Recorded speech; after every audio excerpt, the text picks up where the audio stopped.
In our complex world, states are interacting with their neighboring countries as well as with other state and non-state actors through foreign policies. This presentation is based on research revolving around Venezuela's foreign policy analysis. Before going into detailed analysis, we would like to give brief introduction of what foreign policy and national interests are, as far as these terms can be understood in different ways. First of all, foreign policy is understood as a way of a government to deal with other countries or international organizations to supervise activities done overseas and track certain issues. Moreover, foreign policy is a tool to promote countries' interests on the international area.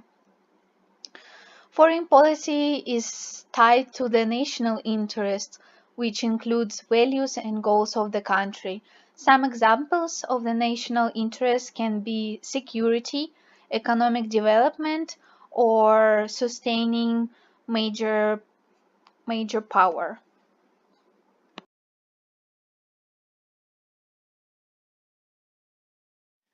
Continuing with the background of Venezuela, the country has been known as the largest oil producer in the world, while being known as the powerhouse of America. During Hugo Chavez's leadership, he was able to use those precious resources of the country and prospering through oil trade while prices were bringing prosperity. Thus, he was able to invest into social security programs and prioritizing food market of Venezuela. However, after Nicolas Maduro came to power, it was difficult to sustain the economy that depends on oil trade with all the decreasing prices on the market. Thus, Venezuela went into the largest crisis. The government priority became to be holding onto the power instead of investing into social security and prosperity of its people. Moreover, the Venezuela was suspended from MERCOSUR trade bloc, which was beneficial for the economy and the prosperity of the country. The issue area covers the suspension of Venezuela and the consequences that affected the country's social, economic, and political areas. Some of the reasons of suspension can be the deterioration of human rights through jailing all the opposition while preventing people from having the right to vote and choose their country's leadership.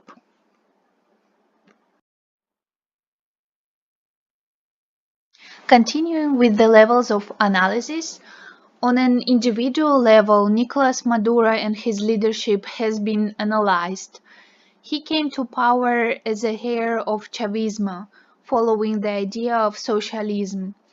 Yet, in order to stay in power with decreasing economic development and increasing number of protests and poor life quality of people, his approach became closer to dictatorship rather than democratic. By banning all the protests in the country and not paying attention to people's needs, he brought the country into the crisis. On the nation-state level, Venezuela has high corruption going through the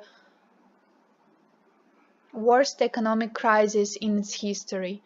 The national currency lost its value while food supplies became prioritized, creating black markets. The FDIs have also been reduced, which brought the economy down. On the international arena, Venezuela is a selective supporter of China and Russia. China has been contributing through lending money to Venezuela, while Russia helped the country to sell its oil. Not only MERCOSUR has suspended Venezuela, but also Organization of American States that was reviewing such a measure when Nicolas Maduro made the choice to withdraw before the organization was able to suspend the country. United States are also are not supporting Venezuela government dictatorship while imposing sanctions on some of the Venezuela's officials. Now my team member Aina will take over and explain more in-depth research with regards to Venezuela's foreign policy. Thank you.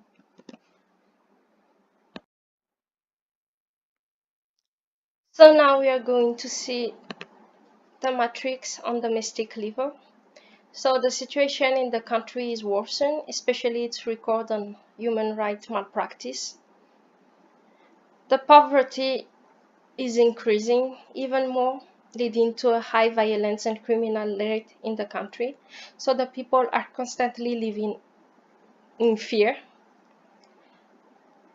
The poverty in the country is leading people to take any job that they can find, and that promotes a lot prostitution among young people, and that can lead to a high increase of human trafficking inside of the country.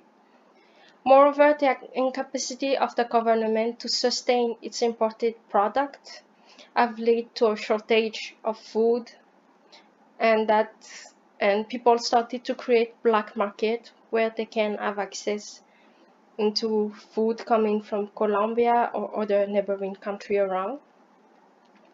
So for the stability, as I mentioned before, the economic situation of the country is worsened, leading to many working places to close down and to a high increase of unemployment rate. So the gap between social classes is increasing even more. The poor are getting poorer, and the people cannot have access to any basic necessities such as school, hospital, food, and the corruption in the country is not getting better. Maduro's political system is moving toward dictatorship rather than democracy. As you can see, he doesn't accept any voting coming from the people, as the referendum done by the parliament house to remove him on the power. For the prosperity, Venezuela is known for nationalizing any multinational company establishing itself in the country since Chavez administration, and Maduro is doing the same. So people are not investing in the country for fear of losing their company, leading to a decrease of the FDI. Moreover, the fact that Venezuela was banned from MERCOSUR have taken away any opportunity of the country to do trades with its neighboring countries, leading, impacting negatively its economy. So for the position, the people are portraying Maduro's administration as weak. They cannot do anything to change the country's situation.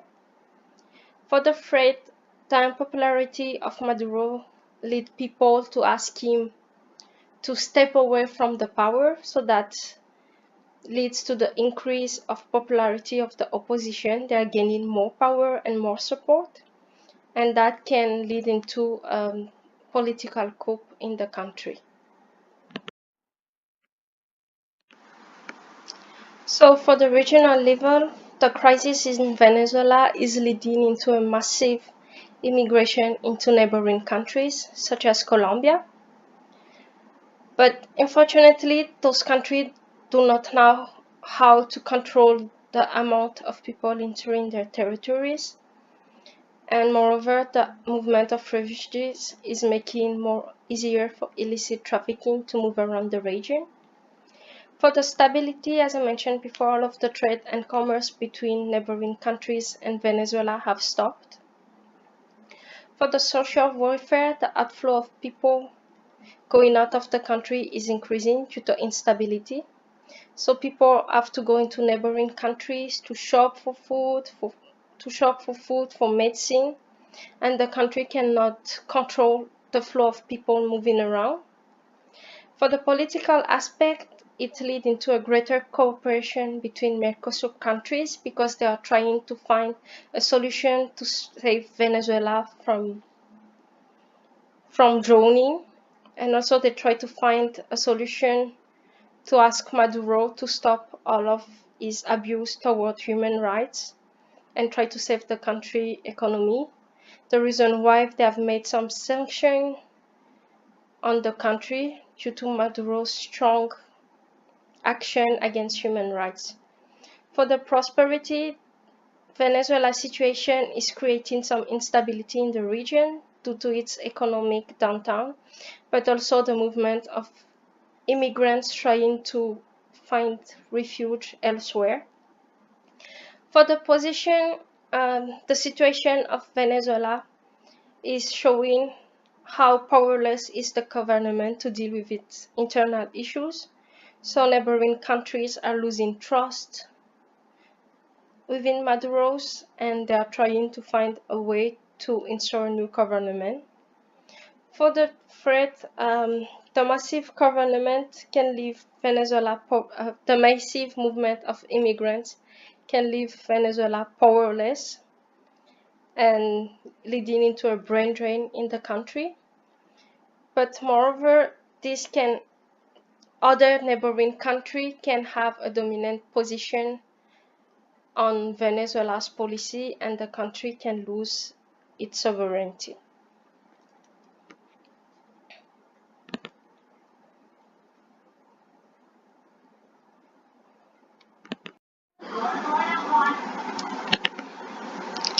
So moving into the global matrix, the massive amount of immigration going out from the country can be seen as a threat of the global security because governments cannot control the people going around, and traffickers can take advantage of it to move freely around the world. But also the insecurity in the country can create high tension with neighboring countries, but also home countries of tourists going to Venezuela, because the murder rate is increasing and there is a high chance that tourists can be a target and get murdered in the country. So that is giving a very bad image of Venezuela. For the stability, non-governmental organizations are trying to help the country by providing food, medicine, but also fundings to help the population. Another aspect that you can see from the immigration on the country is that citizens of host countries can be reluctant to have people from Venezuela establishing themselves there because they are seen as a threat for their job, but also can be a threat for the security. Due to the instability of the country, the UN had to interfere a lot in Venezuela's domestic issues, and that led to some tension between countries because there are some who support Maduro's administration and some who are asking for change and have imposed sanctions on the country. For the prosperity, Venezuela oil reserve is a resource that is very wanted by many countries, and for that some countries will want to have an administration, a government with whom they can work with, and sometimes they will not act on Venezuela's best interest. For the position, most of the government have a very negative perception of Venezuela government because they are seen as a weak and inept to deal with their domestic problem. For the threat is that some country might take advantage of the situation and try to have a dominant position in the country, leading Venezuela to lose its sovereignty and might be under the control of a more powerful country. So now we're going to see the SWOT analysis. So the main strength of the country is the fact that Venezuela is still remaining an important part of South America, especially due to its natural resources. The country is known to be the second largest source of oil in the world, but it also has a good advantage with its relationship with superpowers such as China and Russia, which can help it to stabilize its economy.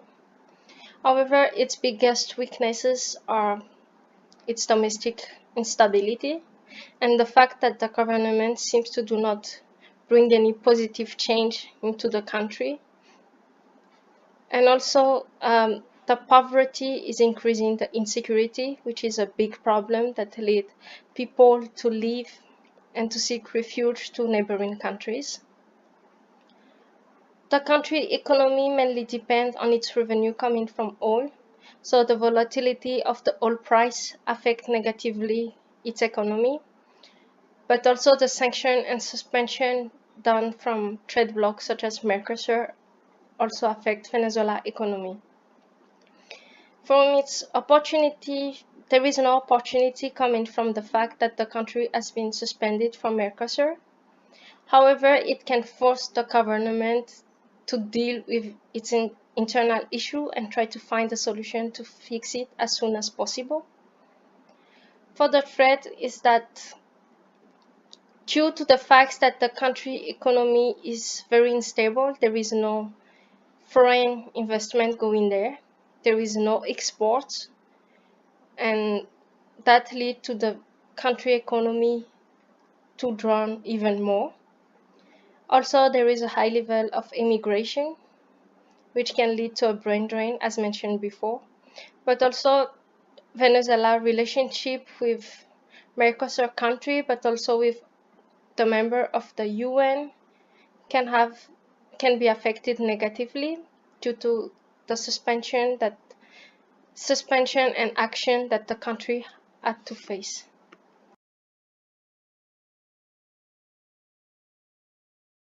For the prediction, we think that in the short term, in a period of 5 years, there will not be many changes regarding to Venezuela domestic situation. However, the fact that the country has been banned from MERCOSUR can force Maduro to withdraw from the power, which will calm down the population, and the new government that will take place can rebuild the country. If that government can have a better political policy and a better record in human rights practice, then Venezuela might have the chance to join back MERCOSUR. Intergovernmental organizations such as MERCOSUR can help the country to recover and integrate its economy into the global market, which can be a very positive change from Venezuela. In a long-term period, the country can be stable again and regain back its prestige of the past.